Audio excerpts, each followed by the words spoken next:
Olá pessoal, meu colofé benai a todos, meu motumbá, meu mocuyu, meus saravá fraternos a todos os nossos irmãos. Sejam bem-vindos aqui no nosso canal, Candomblé Sem Fronteiras, e hoje eu gostaria de abordar um tema falando sobre os guardiões dentro da casa de Candomblé, tá? E, geralmente vocês costumam adentrar nos barracões de Candomblé e aí vocês têm alguns exus plantados, né? Que eles dizem seus guardiões, né, o que protege as casas de Candomblé. E aí você entende que nada de errado vai entrar nessas casas, que morto não vai entrar nessa casa, né? Porque o Candomblé ele defende muito a sua ancestralidade relacionado ao orixá, a sua ancestralidade ao Vodum, ao Inquice, ou seja, ao Candomblé. E entendendo que o Candomblé ele foi criado aqui no Brasil e o Candomblé do Brasil ele é totalmente diferente de tudo que é praticado na África, muito diferente, perfeito? Então vamos lá. Hoje a gente vê muitas casas, né, dizendo, não as matrizes em si, algumas até mudaram, e eu vou citar alguma delas.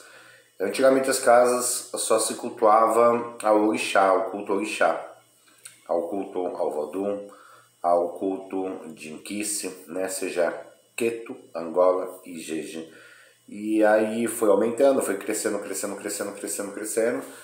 e essa estruturação mudou completamente. Muito, mas muito. Né? Você não vê as casas praticando a mesma liturgia do que as suas matrizes, né? As primeiras casas que vieram no Brasil. E o porquê mudou tudo isso, né? E aí a gente vai entrar num termo que é a complexidade, né? E aí a gente vai colocar um ponto de interrogação. Então você pega muitas casas de Candomblé que criticam umbandas, porque vira de preto velho, porque vira de caboclo, porque vira de marinheiro, porque vira de baiano. Candomblé só se cultua orixá e erê, o mensageiro do orixá, porque o candomblé é essa situação. Então eles usam essa situação desfazendo de um preto velho, desfazendo de um exu, desfazendo de uma pombagira, de um baiano e assim por diante. O povo do Candomblé aderiu mais à louvação a Exu e a pombagira.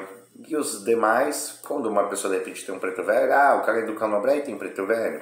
O cara é do Candomblé, mas tem baiano. O cara é do Candomblé, mas tem um marinheiro. E assim por diante, tentando diminuir.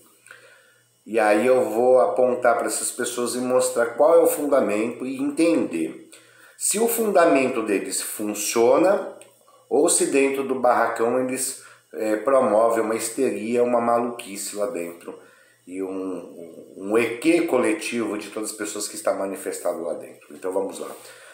Na entrada, geralmente, no meu barracão, no meu cuê, Tobomé Valdoazançu, eu tenho Sorocuê plantado, eu tenho Aizã e tenho Leba.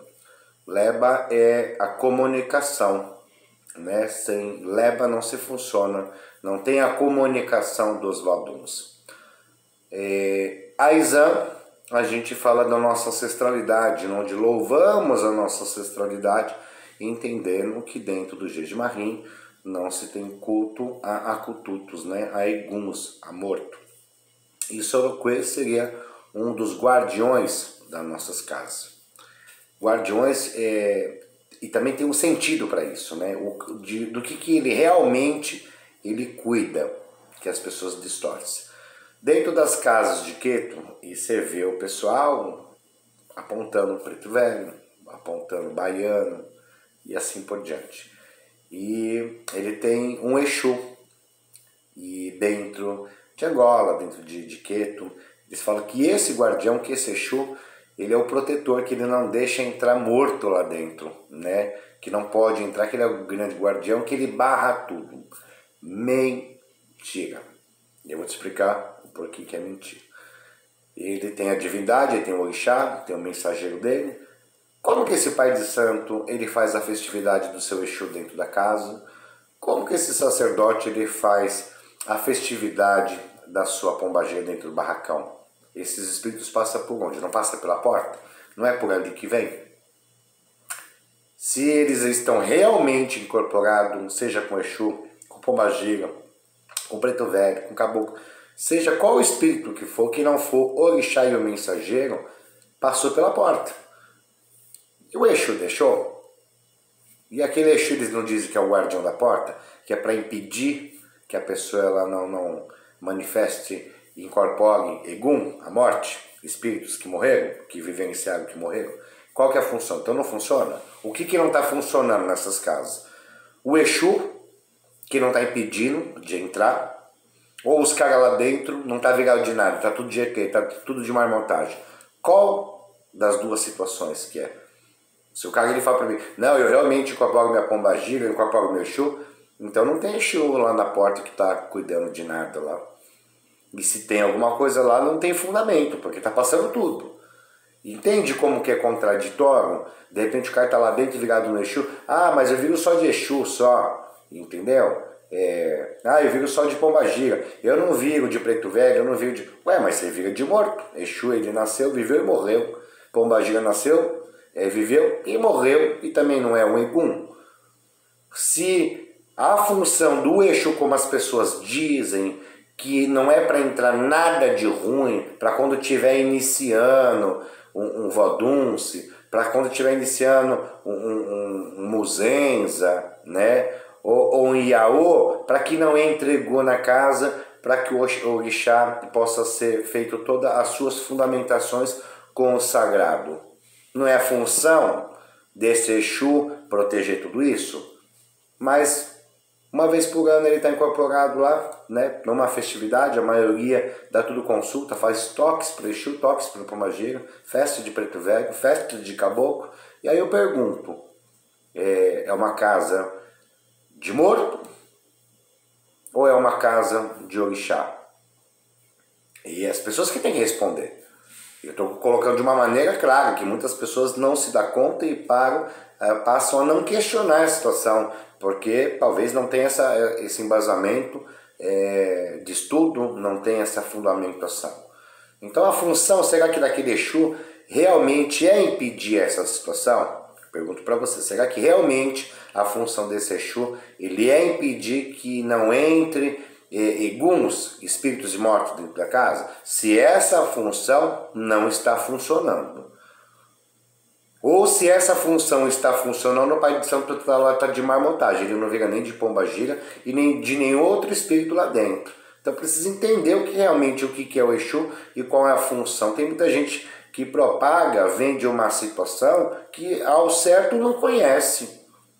Qual você vai optar? Que aquele Exu que está plantado lá, que você diz que vai impedir que tudo que é de ruim entre dentro da sua casa, que é espírito de morto, ou você vai assumir que você está de marmontagem? Qual das duas você quer? Eu acho que é melhor você falar que aquele Exu lá, a função dele não é essa, porque senão você vai ter que assumir que você é um marmoteiro, que você não está incorporado nada, que você está fingindo que está de espírito. Porque está conflitante essa situação, entende? Então muitas pessoas, outros falam, muita gente fala de caboclo, nossa ancestralidade, o caboclo é nossa ancestralidade. Gente, vamos entender que o Brasil praticamente ele foi descoberto, já tinha os índios aqui, o Brasil ele foi invadido, né, pelos portugueses. Então, quando eu falo da minha ancestralidade, quando eu falo do meu avô, do meu pai, do meu avô, do meu bisavô, eu falo de uma descendência italiana misturada com uma descendência espanhola. Essa miscigenação que nasceu o Jefferson, dessas duas misturas, tanto da Itália como da Espanha. Então, essa é minha ancestralidade. Eu não tenho descendente de índio. Na minha família não tem descendente de índio para que seja a minha ancestralidade. E a grande maioria dos brasileiros veio tudo descendente da Europa. Essa é a grande realidade. Da França, Itália, Espanha, Alemanha. Veio toda essa miscigenação, veio tudo lá de fora e aqui se misturou tudo. Então, quando você fala da sua ancestralidade dos caboclos, né, dos Tupi-Guarani aqui, que tinham os caboclos aqui, e outras tribos, não são todos que têm essa miscigenação, essa mistura. O Brasil ele é construído por francês, por italiano, por alemão, por africano e assim por diante. Porque esse povo maior que dominaram os índios. Isso é história, né? E contra a história não dá pra gente ter argumento. Isso foi relatado, isso vem sendo repassado pra gente. Então a gente vê algumas fundamentações que as pessoas falam besteira. Ah, na minha casa não entra Egum porque lá eu tenho o Exu que é o guardião. Mentira, entra Egum sim na sua casa. Entra sua pombagira, entra seu Exu, entra seu caboclo, seu marinheiro, seu preto velho. Entra vários Eguns lá dentro, sim. Temos outras ritualísticas para quando entrar dentro do Rondene, para impedir outras situações, introduzindo dentro do seu corpo elementos naturais que para aquela liturgia, para ter a iniciação. Entendeu? Mas também, isso também não impede que você venha incorporar. Antigamente o pai de santo falava assim, o cara vai fazer o candomblé e vai prender todos os seus espíritos da Umbanda. Mentira. Ninguém tem esse dom. Vento ninguém segura.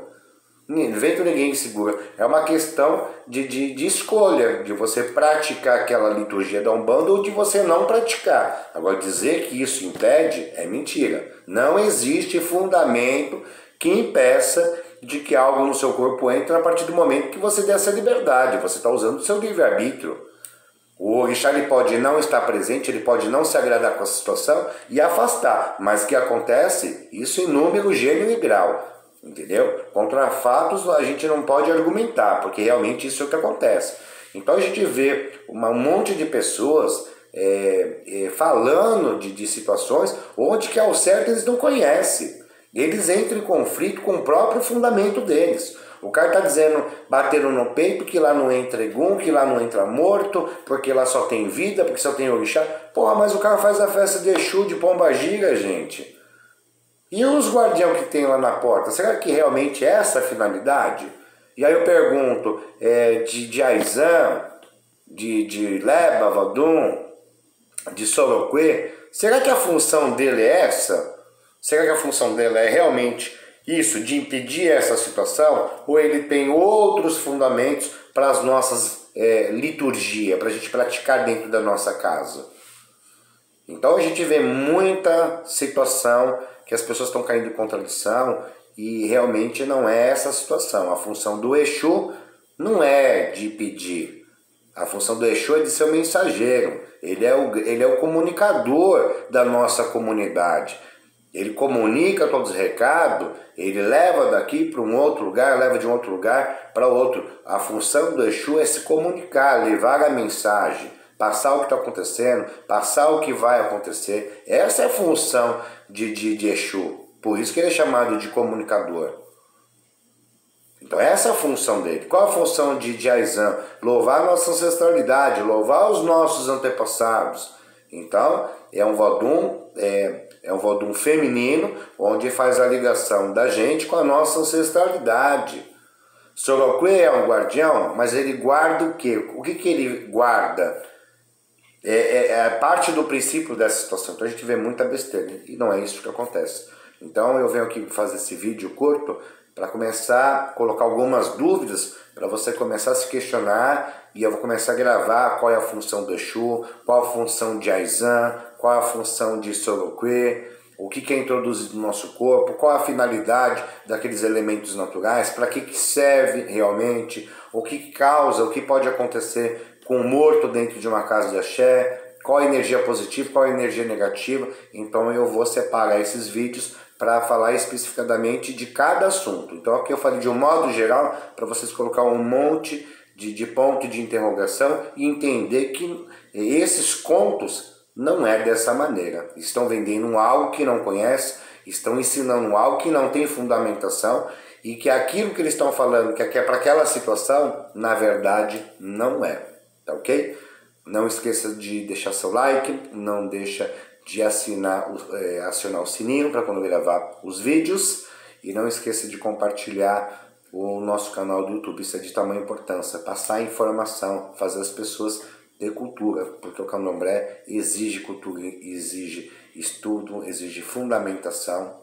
Como meu pai dizia, o candomblé não é para pessoas boas, é para pessoas inteligentes. Perfeito, pessoal? Um grande beijo, que meu pai Azansu abençoe a todos.